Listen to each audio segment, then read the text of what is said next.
अच्छा तुम तो माँ बाप से दूर कर रही हो अपने शौहर को। सब्सक्राइब करें और बेल दबाएं ताकि कोई खबर रह न जाए।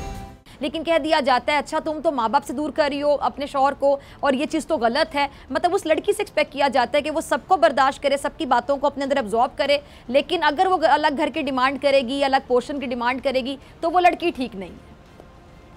देखिए ये बिल्कुल आपने फिजा दुरुस्त कहा कि देखिए एक्सटेंडेड फैमिली सिस्टम हमारी बहुत बड़ी सपोर्ट है और ये हमारे यहाँ घर घर की कहानी है। हम एक ऐसी रियासत में रहते हैं जो रियासत हमारी कोई जिम्मेदारी नहीं लेती। हम बीमार हो जाएं तो रियासत ने हमारी देखभाल नहीं करनी है, ठीक है।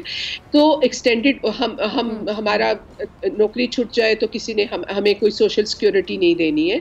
तो फैमिली जो है एक्सटेंडेड फैमिली एक बहुत बड़ा सपोर्ट सिस्टम है हमारे मुल्क के अंदर। लेकिन इशू ये है कि अगर उस एक्सटेंडेड फैमिली के अंदर जमहूरी रिश्ते नहीं होंगे, अगर उस औरत को जो वहाँ पे रिहा की गई है उसको स्पेस नहीं मिलेगी, ठीक है, उसको जो है उसकी अपनी हैसियत को तस्लीम नहीं किया जाएगा, तो जाहिर है वो चाहेगी कि मैं अलहदा हो जाऊं। उससे हमारा एक्सटेंडेड सिस्टम कमजोर होता है और टूटता है।